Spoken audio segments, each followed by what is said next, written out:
orientation this morning. Specifically, we will be talking about BSB50120, Diploma of Business, Organisational Development Specialisation.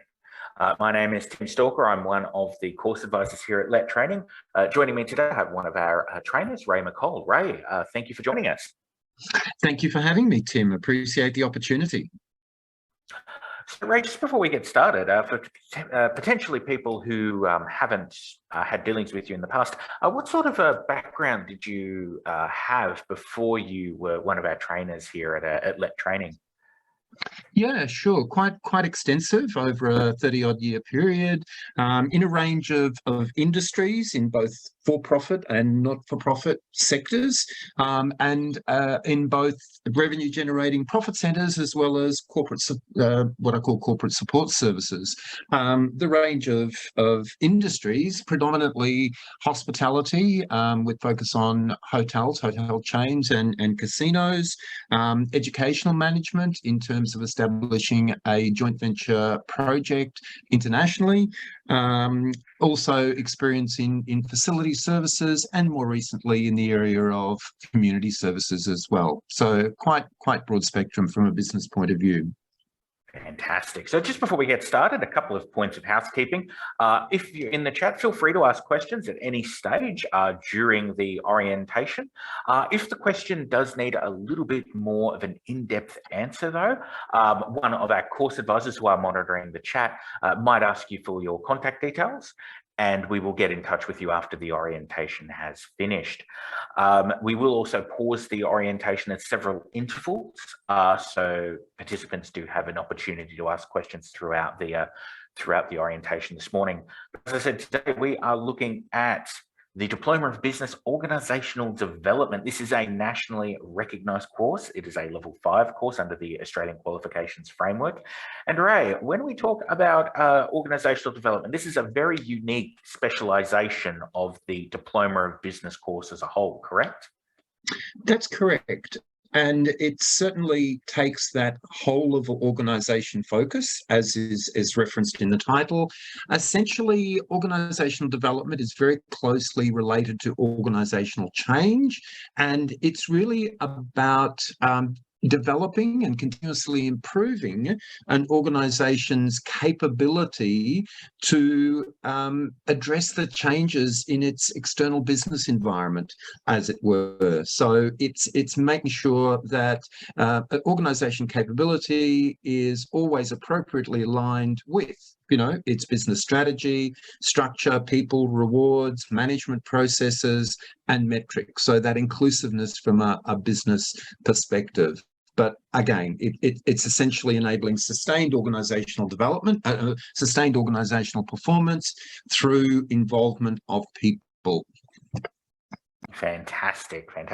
And the difference between the Certificate 4 and Diploma, we get asked about this a lot. Certificate 4, of course, is seen more as a supporting of business tasks and business functions, whereas in the Diploma course we're looking at now, we are definitely looking more at overseeing and managing and implementing those business tasks as well. Now, there are no entry requirements necessary to enroll in this course. You don't need to have previously completed a Certificate 4, although we do strongly recommend it, as it will help you. It is always easier to learn how to support a task before you then learn how to manage and oversee a task.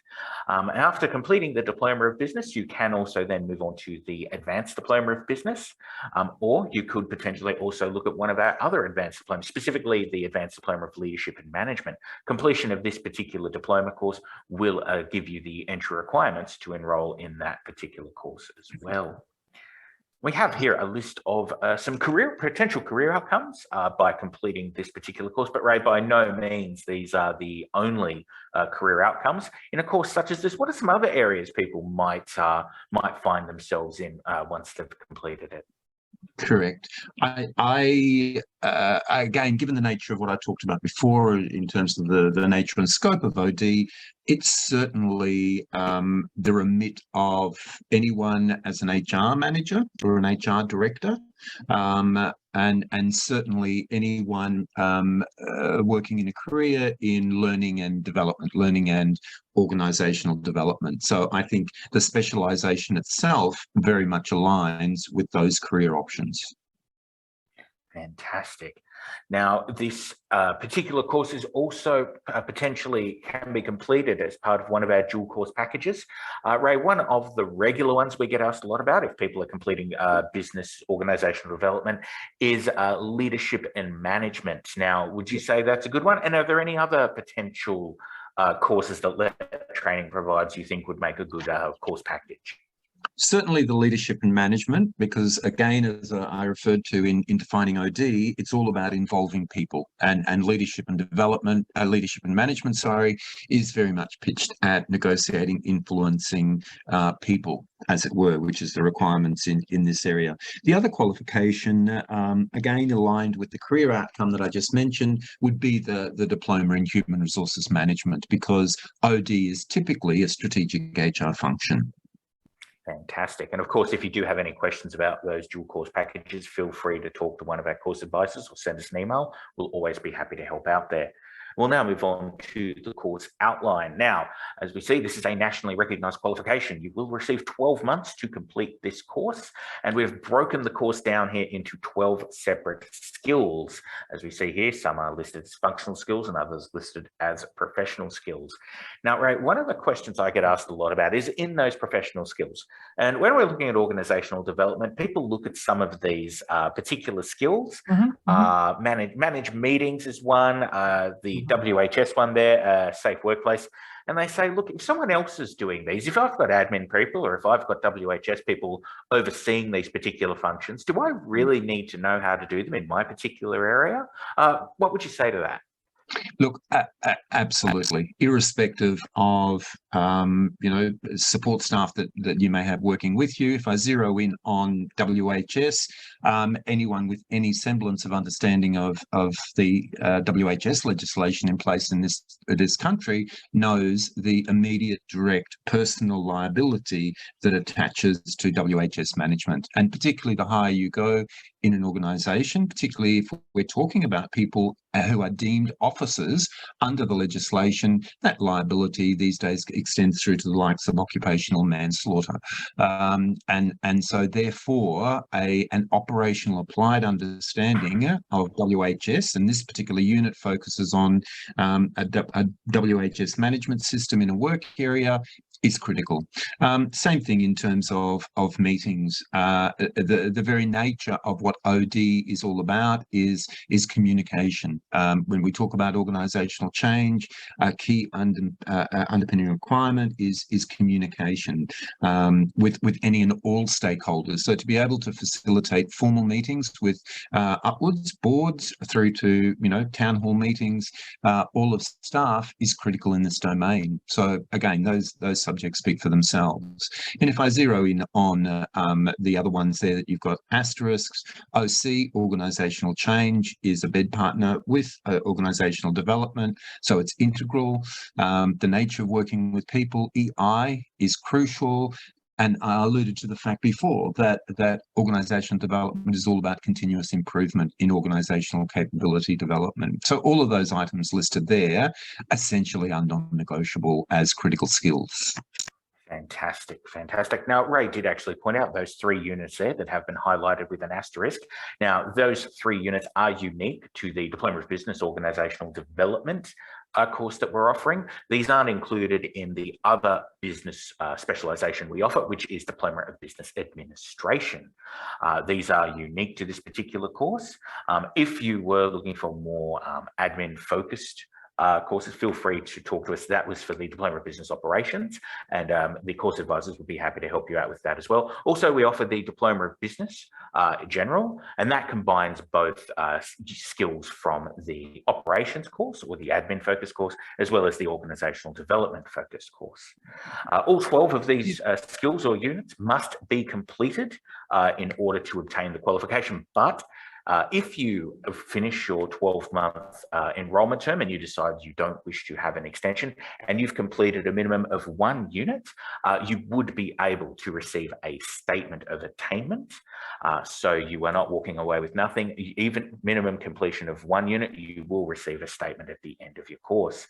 The course can also be completed in any order. Now, Ray, are there any particular units you would focus in on as a good place for someone to start? Yeah, absolutely. Before I do, Tim, I'll just mention, and again, it's reinforcing that specialised focus of OD, that when it refers to development in this sense, the course does not relate to business development. So OD is not business development. It's very much about developing the capability of the organisation. So I just need to reinforce that again. Look, in terms of where to start, if I pick a unit from the functional skills, I'd talk about business resources, because again, we're talking about mapping organisational capability to the business. So understanding the business resources, I'd do that in conjunction with, if you cast your eyes to the professional skills, manage business operational plans. And I'd also suggest, as a starter, facilitate continuous improvement, because that will set the frame for what OD is all about. Okay, that is, I would say that's a fairly good place to start as well. We'll just pause here for a moment, see if there are any questions from the chat before we move on to our next section.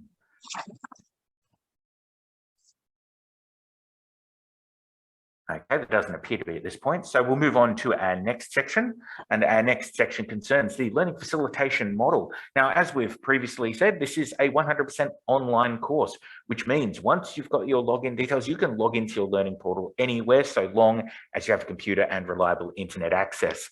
At the moment, we have students enrolled with us who are currently in very remote areas as part of fly-in, fly-out roles. We also have members of the Defence Force who are currently studying while overseas. We've also had people take their studies with them while they've been on working holidays. Just so long as you've got reliable internet access and access to a desktop or laptop computer, you'll be able to log in. The one thing we do ask students to keep in mind, though, is that trainers operate off of Sydney local time, and trainers are available between 9 and 5:30. So if you are in another time zone in Australia, or if you are overseas, you would have to factor in that time difference when you are booking in your support sessions or your assessment tasks, which we'll come to a little bit later. Your learning material, your resources and your assessment tasks are all found on the online learning platform. You are not waiting for any physical copies to arrive in the mail. You don't have to come in to collect any physical resources. They are all available on your online learning platform, and they are all available from when you enroll. All units are unlocked at the time of enrolment. So as we've previously said, you are able to go through this course completely at your own pace, and it's entirely self-guided.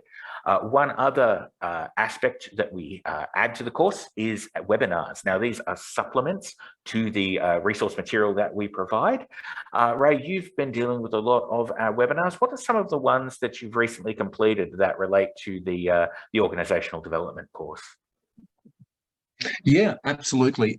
In talking about webinars, I'll just reinforce there are two distinct streams. One involves explaining and unpacking the assessment requirements, and we'll talk in a moment about the different assessment tasks, but there are dedicated webinars that walk learners through the practical project and what the meaning of all of the tasks and subtasks are, and how to assimilate all of the required information to complete it. So there's a stream that are very unit specific. So those units that are highlighted in the course construction have corresponding webinars for the most part. The second stream are topic related, and these, whilst they apply to the various units, they're not necessarily unit specific, given that the topics do overlap between units. So some of those that are recent, topically in this area, is a webinar around distinguishing between what is organisational training, organisational learning, and organisational development. Are very much aligned in this regard. Talked about WHS a moment ago. I've facilitated a webinar on establishing and maintaining a work health and safety management system. Other webinars differentiating between types of plans that you would work with as a business manager. So the likes of strategic plans, business plans, operational plans, and action plans. Then supporting webinars that drill down in terms of the how to develop a communication plan, how to develop an action plan. Mentioned before about OD being related to developing capability to respond to changes in the external environment. I facilitated webinars on how to conduct and record what we know as a PEST or a PESTLE analysis, which is an analysis of all the critical factors in the external environment. So very topical, applied, which cross-pollinate across a variety of units. And that webinar series is ongoing. So throughout the course of your enrolment, you will have additions to your library of webinars. Absolutely, absolutely. And students can view some of these webinars live. We will always give you the opportunity to do that. But if you miss out, that's completely fine. We will always send you links so you can watch them later at your own pace. We also have some information here about our tutors or trainers, and they're there to support you, of course, throughout your studies with us. When you enroll, you are assigned a dedicated trainer or tutor that you can contact for support services or for assistance. Most students will choose to email their questions to their trainer directly, and those emails are responded to within 1 to 2 business days. In the event of very, very quick questions, and of course, pending on trainer availability, you can always call the office again during our office hours. If your trainer isn't available and the question is only a very quick one, we might be able to see if a different trainer that is involved with this particular course is available, and we can put you through to them. Alternatively, it might be better to send them an email, or you can book in a support session. These support sessions are 30 minutes long. They are conducted over the phone or over Zoom or also over Microsoft Teams. We would recommend booking in a couple of days in advance, and when it is time for your support session, to have your list of questions or your resources available and ready. So that way you have the full 30 minutes to go through it with your trainer and to get as much information out of them as possible. Ray, you've done a lot of these sessions with students. Is there anything else you'd recommend aside from making sure they've got their questions ready and making sure they've got their resources available? That's the critical part, and I would suggest to preempt it with your trainer as to those questions, because as someone who is conscious of providing appropriately pitched support, that at least that way I can then engage in advanced preparation to be able to give targeted responses to what's required. The other thing that I say is ensure that you have I guess a location where you won't be disturbed during that 30 minutes, because time being of the essence, and also particularly functioning at this level, when we're talking about level 5, you need that undistracted concentration. Exactly right, exactly right. And these are perfect for clarification of resources or discussion about maybe an assessment attempt. The important thing to keep in mind, though, is the support services at LET Training are free. They are included in the overall cost of the course. So your access to your webinars and your access to your trainer incurs no additional fees. We'll move on now to assessments. We've been talking briefly about assessments, but we've got a bit more in depth with them now. There are 2 assessments for each of the units in this course. One of them is a series of knowledge-based short answer questions. I do get asked it. Unfortunately, there are no multiple choice answers as part of the knowledge assessment. I'm sorry. But equally, we're also not asking for essay length questions either. Essay length answers, my apologies there. All we're looking for is descriptions, outlines, lists, brief explanations. And these are specifically designed so your trainer can say, yes, you have read your resource material and you understand it. And that's very important, because your next assessment is your practical project. Now, Ray, most of these practical projects will be involved around case studies or simulated workplace events, correct? That's correct. And you see on the screen there's a document entitled Simulated Business. So you're given quite a comprehensive scenario to work with. Fantastic. The important thing to keep in mind is that there are no classrooms, worksite or job placements required to finish any of the assessments.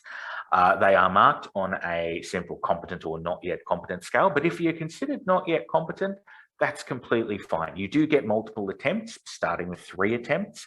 If after your 3rd attempt you're still not considered competent, all we do is put a temporary hold on that assessment and we book in one of those previously mentioned 30-minute support sessions with your trainer. Now, Ray, some of the tasks that people might be asked to complete as part of these assessments, what are some of the ones that that might come up? Absolutely. And you can see, for example, in the screen, in the middle column, a reference to types of activities. And down the bottom, it talks about facilitating a consultation meeting where you're engaging and negotiating upwards with a senior management team member and externally with an external provider. So consultation sessions facilitate demonstrating your capability to function at that level. It could be delivering a presentation on a nominated subject matter. It could be facilitating a meeting to gain approval for your resources proposal and supporting budget. It could be delivering a training session in respect of an area. So quite broad spectrum, but again, all very much focused on you as the learner demonstrating your skill to be able to do what's required. Fantastic, fantastic. Now, these tasks can be completed either with your trainer, again, during office hours, or they can be completed with people you know, friends or family or colleagues, and the video of those tasks, that video of that task is then submitted via the online learning platform as your assessment attempt.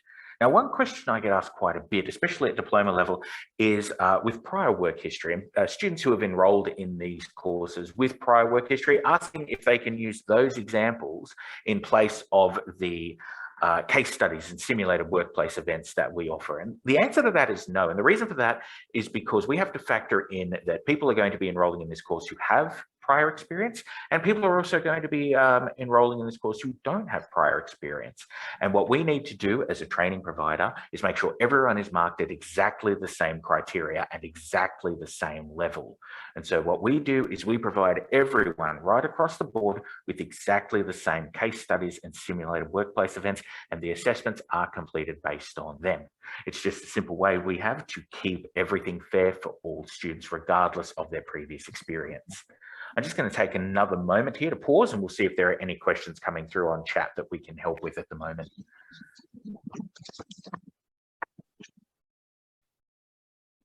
It doesn't appear to be any questions coming through at this time, so we'll move on to our next section, which is on other assessment pathways. Now, as well as the assessments that we've previously mentioned, there are other ways to complete the assessment task, and we have a couple listed here. The first one being credit transfers. Now, Ray, when we talk credit transfers, we're talking about previous study, correct? That's correct. And specifically previous study where competency has been achieved in the vocational education and training or VET sector. So not within the higher education sector, but it needs to be VET. So you've completed a unit of competency. So one of those units, for example, listed in the program overview, which has a code and a specific title, we can, on an apples for apples basis, recognize your prior completion. In saying that you may have completed a previous version of the unit or superseded, you have to, in applying for credit recognition and processing it, we need to make sure that the version that you've completed is equivalent to the current, and we would be issuing you a qualification with the current. And the same thing if you've completed that unit and achieved competency some time ago. So for example, 2012, 2015, you would also need to demonstrate current capability in use of that skill. But again, apples for apples, recognising prior achievements, specifically in units in the VET sector. Fantastic. Now, a credit transfer assessment can be completed prior to your enrolment. All you need to do is email us a copy of your transcripts. Now, that can be from the institute you previously studied at, or it can be from USI itself. One of our trainers can assess that for you. It will take 1 to 2 business days, and after which they will be able to advise you of where there is the potential for credit transfers. After enrolment, all you would need to do is provide a certified copy of that transcript. And as we've noted there, credit transfer assessments do not incur additional fees. Now, this is in contrast to a recognition of prior learning or an RPL assessment. Now, Ray, an RPL assessment, when we're discussing RPL, we're talking about skills learned informally, normally at work. Is that right? That's correct. So you have demonstrated the capability in a real world workplace context over a period of time, and you have a trail of evidence, whether that's documentary, audio, visual, that verifies and authenticates your capability in that regard. So I keep using the word evidence, but it's an evidence-based process with the onus on you as the learner who is applying to submit the relevant evidence. And if I use one of the units from the enrolment pattern, and I'll pick manage meetings, the types of evidence, not in this, and again indicative, would be, for example, emails, communications, event orders, documentation where you've actually set up all of the arrangements in advance for the conduct of a meeting, publication of appropriate notices if we're talking about annual general meetings and the like. It would include copies of actual meeting minutes that you've developed and all of the communications surrounding that to get, the meeting agendas and agenda items from various participants, communications, emailing or distributing agendas and pre-reading for a meeting. It would include evidence demonstrating you chairing, and the focus of this unit is on function as a chairperson. So evidence that demonstrates that you've chaired multiple meetings, and also then the likes of the meeting minutes that have been developed and that you've distributed post-meeting. So showing full cycle involvement in managing a meeting, but all of the evidence that an assessor can review to make a decision in terms of your competency. Fantastic. Now, in the case of RPL, an initial consultation can be completed prior to enrolment. That would be around 15 to 20 minutes on the phone with one of our trainers, where you would discuss your current roles and responsibilities. They would be able to advise you where there's the potential for RPL. After enrolment, your trainer would then take over and provide you with a list of pieces of evidence you would need to obtain, as Ray has already mentioned. Once that has been submitted, when that is submitted, that's when a fee is incurred. And the fee varies depending on the number of units you are seeking an RPL assessment for. Now, the fees are very clearly outlined in the course information packs that we email out. Alternatively, you can always talk to one of the course advisors prior to enrolment, and we would be happy to provide you with a list of the fees incurred with an RPL assessment. The other thing that we have listed here is gap training. Now, Ray, that is when someone may have completed part of a unit, but not all of it, correct? That's correct. So if I go back to the example talking about managed meetings, you've applied, picture the situation where you've applied for recognition of that unit, the evidence has been assessed, but it clearly is demonstrated, including from conversations with you, that you have not done or been involved in the meeting follow-up, for example. You've never been responsible for preparing meeting minutes, having them approved or proofread, edited, updated, approved, and then finalised and distributed. So there's a gap, there's a deficiency in terms of the whole unit.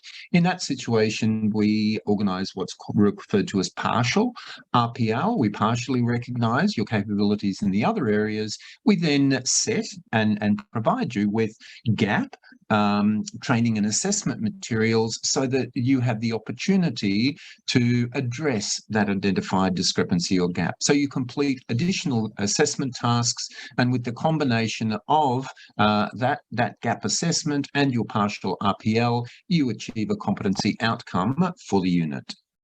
Fantastic. And we'll just move on now to our next section. And our next section is on other support services that we offer. So at Let Training, we don't just offer support from your trainers or your tutors. For people who are yet to enroll in the course advisors are happy to answer any questions about the courses that you might have. You can reach them at 02963333929, or you can email them via the email there, enquire@lettraining.com.au. After enrolment, we do have our admin team available if you have any questions regarding technical issues with the online learning platform, or potentially questions about potential payment plans you might be using.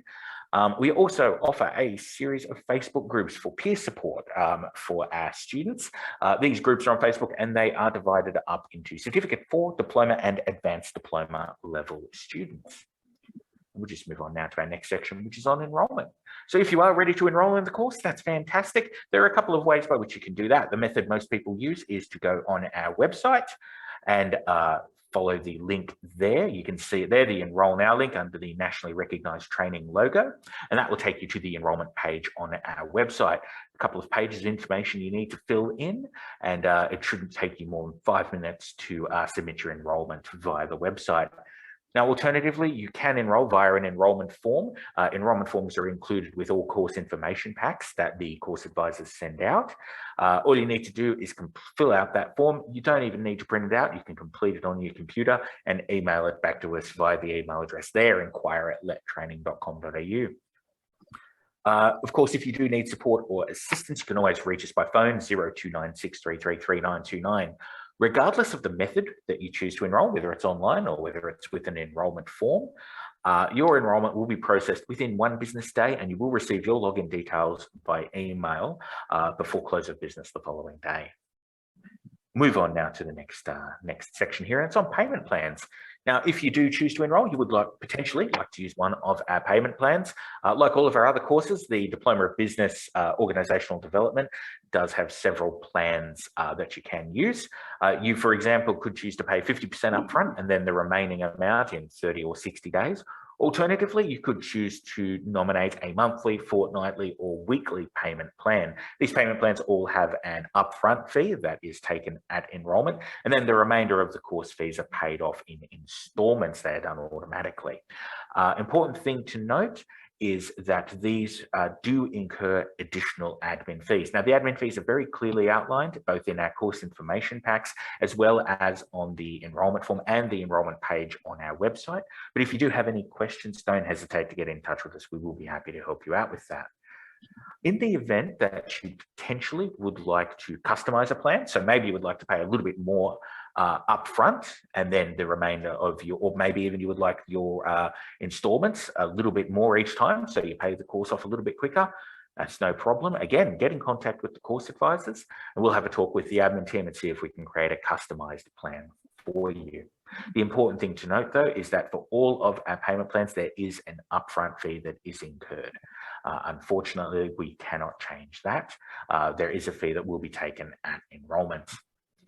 And we'll move on now to the conclusion of this orientation. And we'll just take a moment. We'll see if there are any questions from chat that we can help with before we finish up today.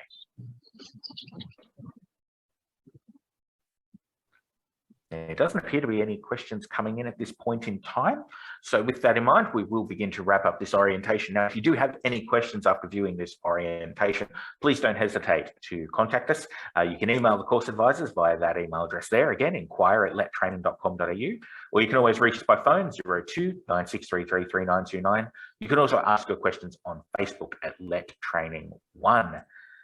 But with that being said, this is the conclusion of our orientation this morning. I'd just like to thank Ray for his time. Thank you very much, Ray. Greatly appreciate it. My pleasure completely, Tim. And I look forward to welcoming new learners to Let Training and supporting their program progress. Great. Well, my name is Tim Stalker. I'm one of the course advisors here at Let Training, and you've been watching the course orientation for the Diploma of Business, Organisational Development Specialisation, BSB50120. We'll now be concluding the orientation. Thank you very much for your attention, and have a great day.